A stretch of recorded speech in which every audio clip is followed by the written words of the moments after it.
What's the matter? You got another man? Is he fine? Tell me, darling, does a man have an ass like mine? Prince's sex appeal wasn't accidental. It was a carefully constructed part of his brand. His image combined elements of Black beauty, particularly features that were traditionally associated with Eurocentric standards, with a uniquely queer twist. About you and your friends versus me and the revolution. So they come out, right? And I look at them and they still got on the same they was wearing at the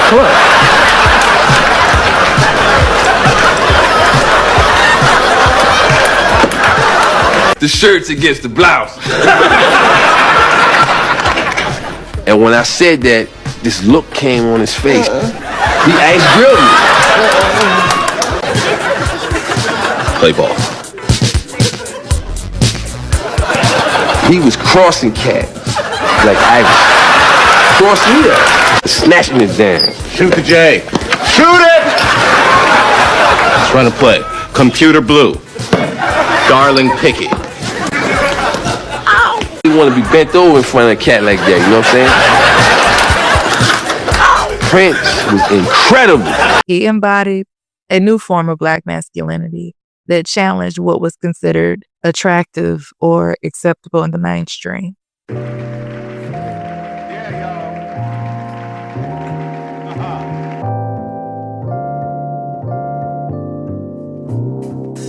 One time for your mind, 2 times for your soul, 3 times for the guys, 4 times for the bros, 5 times for the kids, 6 times for the heavens. Got a little loose and I forgot to get the 7. Yo, so put a hand on your heart, say no matter what, I'm gonna love myself. Yo, so put a hand on your heart, say no matter what, I'm gonna love myself. Prince's appearance has often been described as pretty or androgynous, particularly in contrast to the typical hypermasculine ideals that dominated the 1980s music scene. His lighter skin and fine curly hair, features that are often associated with European beauty standards, allowed him to be seen as acceptable and beautiful within the commercialized entertainment world. However, this wasn't a mere coincidence. It played into a long-standing dynamic of colorism and pretty privilege in both the entertainment industry and Black culture. Pretty privilege is an unspoken benefit granted to those who meet societal beauty standards, and it plays a significant role in how public figures are perceived and treated. Well, who is Prince's woman, if you will? Prince doesn't have really a woman. No? Not one. You can't single out any woman. One that owns his heart? Yeah. I don't know. You tell me. Well, I don't know. But, I mean, are you one of his women? I mean, what is No, I'm just curious to know what the don't see him relationship with anymore. you, him. I don't see him anymore. Huh? We don't see each other anymore.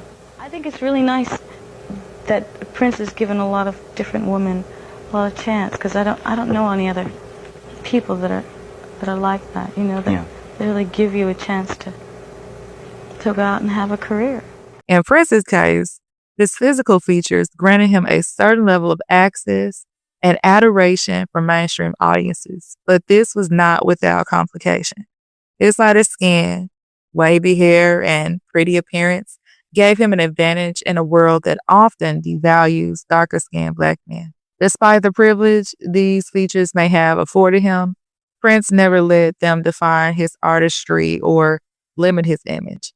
His challenge to traditional gender roles and his rejection of hypermasculine tropes showed that his appeal wasn't merely about his physicality. It was his ability to combine sex appeal with something far deeper, with vulnerability and confidence and the courage to be different. Prince's androgynous image also played a crucial role in his challenge to the traditional norms of Black masculinity. In a culture that often celebrates dominant, muscular, and hypermasculine Black men like Michael Jordan, Shaft, or even the stereotypical figures found in 80s rap and R&B, Prince was unapologetically different.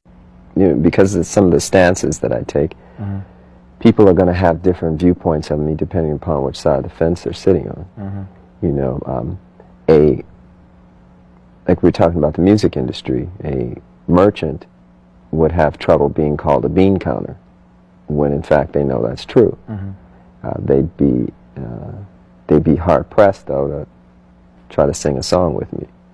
So I don't really care so much what people say about me because it usually is a reflection of who they are. For example, if people wish I would sound like I used to sound, then it says more about them than it does me. If I change the lyrics to a song, then it begs the question, why do you want me to curse?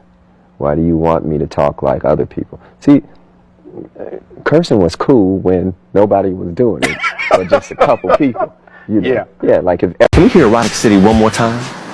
Can we hear Head one more time? Dirty Mind one more time? You mean me perform it? Can you perform them, please, one more time? Why you want me to perform it? Because they are songs that, as you talked about before, I grew up with. But I think people would be much more interested in finding out if you'll ever play them, and if you won't, or if you will, why or why not. Well, I posed the question to you. What should we do with the 13-year-olds that are in the audience when I go into those particular numbers? Go. The same thing you did with them when you were playing them on the Love Sexy tour. Go. Well, I didn't play them like that on Love Sexy tour. And there weren't a lot of 13-year-olds out there then. It's a different day and age now. You got kids that, you know, because of the advent of MTV, it's a whole different vibe then. And also, you know, I was younger at that point. You know, I'd like to think I'm a little bit more responsible. How about you? I still like to hear Erotic City, but that's me. I'm old and responsible. You got the record pot. I'm old.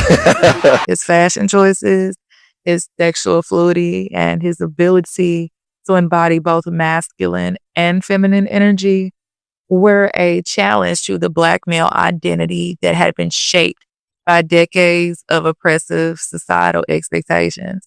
Black masculinity, particularly in the United States, has been shaped by a complex history of survival and resistance, with ideals that emphasize strength, stoicism, and dominance. Prince, by contrast, refracted these ideals through a lens of emotional openness and fluidity. He demonstrated that Black men could be both sexual and emotionally vulnerable, both strong and gentle, without being judged as less than. By performing in tight pants, high heels, and with long hair, Prince disrupted the expectations placed on Black men, creating a space for an alternative form of Black masculinity.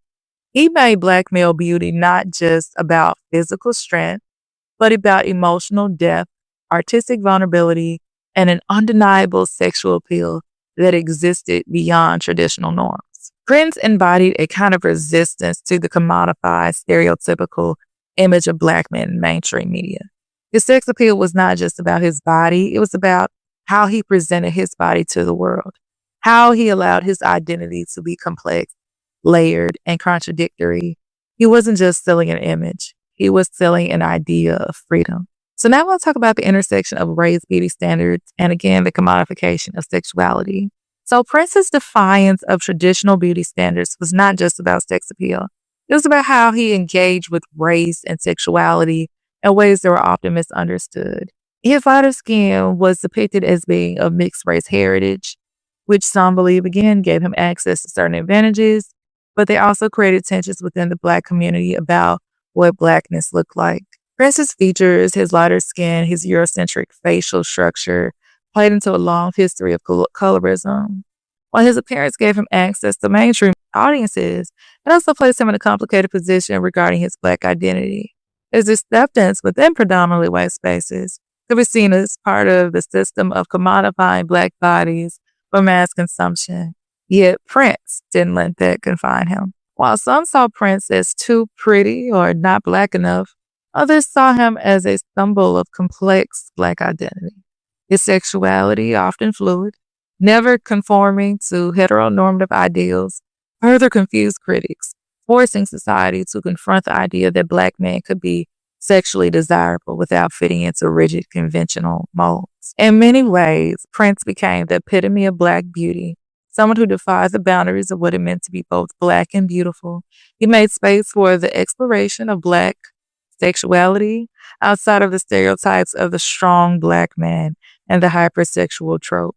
He made himself both a commodity and a protest, a revolutionary act of resistance in a world that often tried to limit the boundaries of Black masculinity. What I'm getting from you is that you were very much in touch with both sides of yourself, your masculine and feminine side. Oh, yeah. Yeah. And always have been. And so people grow up thinking that you're weird or that you're gay because of it, and that never bothered you? Hey, whatever floats the boat. Whatever peanut butters your jelly. Yeah, there you go. Being of smaller stature, did it ever make you question yourself, question your, I don't know, ability to get dates, get women in the beginning? No, it questioned my ability to play basketball because I like to hoop, but Knew him as Prince, he was romantically linked with Shayna Easton, Kim Basinger, Vanity, and Apollonia. You ever, run into your past girlfriends or? very seldom. Very seldom? No. What's your Funny, relationship with them? None. I mean, once I got married, it was just the phone stopped ringing. Really? It just stopped ringing. Yeah. What would you like to say about your relationship? Will it be forever? Yeah, it will be forever.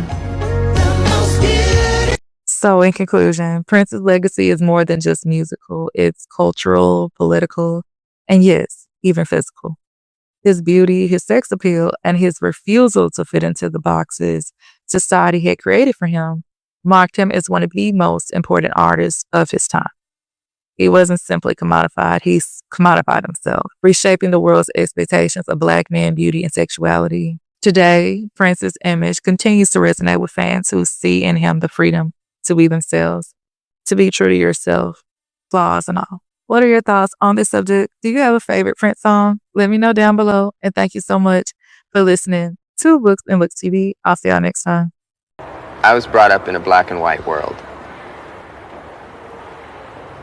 Yes, black and white, night and day, rich and poor, black and white. And I listened to all kinds of music when I was young. And when I was younger, I always said that one day I was going to play all kinds of music and not be judged for the color of my skin, but the quality of my work.